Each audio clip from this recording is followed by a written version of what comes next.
Hi guys. आज हम लोग इस वीडियो में राजस्थान की मीठे पानी की झील से शुरुआत करेंगे और सबसे पहली मीठे पानी की झील देखेंगे उदयपुर की झीलों की नगरी की जयसमंद झील।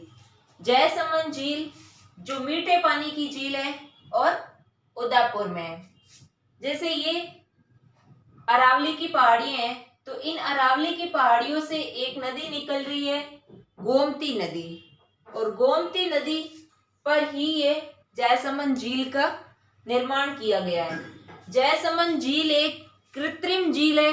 इसका निर्माण महाराणा जयसिंह के द्वारा किया गया।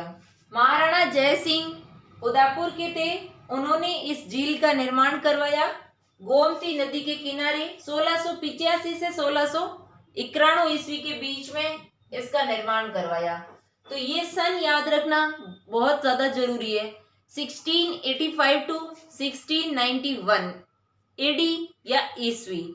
इसमें महाराणा जयसिंह ने, तो इस जयसिंह के नाम पर ही इसका नाम जयसमंद रखा हुआ है और ये गोमती नदी पर निर्मित है, जिसमें से गोमती नदी पर 7 बड़े इस पर टापू है। 1 2 3 4 5 6 7। तो 7 इस पर बड़े टापू हैं, जिनमें से दो का नाम याद रखना है। एक तो सबसे बड़े का और एक सबसे छोटे का। तो सबसे बड़े टापू का नाम है बाबा का भाखड़ा।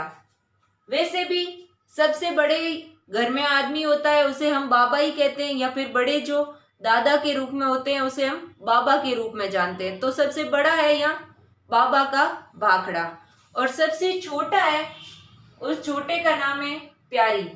और जो सबसे छोटा होता है वो तो वैसे भी प्यारा होता है। तो सबसे छोटा टापू प्यारी और सबसे बड़ा टापू बाबा का भाखड़ा। और ये गोमती नदी पर है और ये जहाँ से निकलती है वो एक नाल है, उसका नाम है ढेबर नाल। उस ढेबर नाल के कारण ये जयसमंद झील को ढेबर झील के रूप में भी जानते हैं। इस गोमती नदी को जयसमंद झील से ऐसे भी याद रख लेना है, जय गो माता दी। इसको धर्म से बिल्कुल भी नहीं जोड़ना है। इसको सिर्फ और सिर्फ याद करने के प्रोस्पेक्टिव से ही याद रखना है कि जय गो माता दी, ताकि गो जय तो यहाँ जयसमंद से हो जाएगा और गो माता का मीन गोमती नदी से हो जाएगा। बिल्कुल भी धर्म से कनेक्ट इसको नहीं करना है।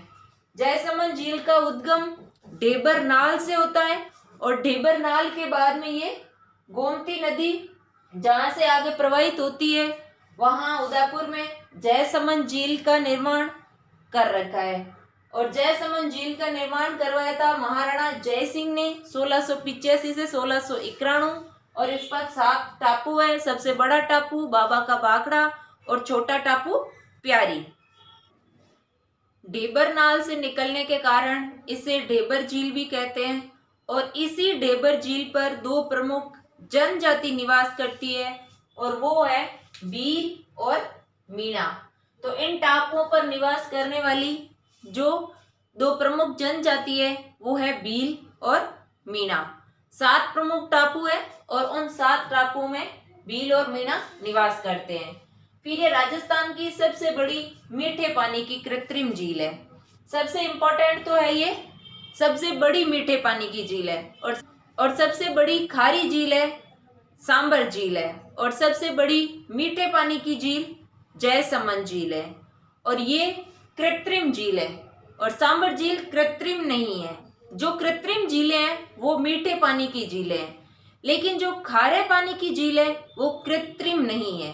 तो इसको आप अच्छे से ध्यान रखना। अगर आपको ऑप्शन में ये लिखा आ जाए कि कोई खारे पानी की झील लिखी आ जाए और फिर ऑप्शन में लिखा आ जाए ये कृत्रिम है या प्राकृतिक है, तो वो श्योर प्राकृतिक ही होगी।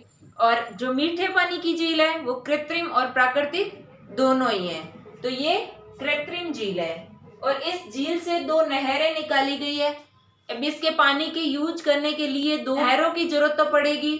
तो वो 2 नहरें जयसमंद से निकाली गई है, श्यामपुरा और भाट नहर। एक तो जयसमंद इसका नाम है, भाट नहर निकाली गई एक, और दूसरी श्याम। तो भाट एंड श्याम 2 नहरें निकाली गई है। तो ये अपनी जयसमंद झील कंप्लीट हो गई है। मिलेंगे नेक्स्ट वीडियो में। Thank you.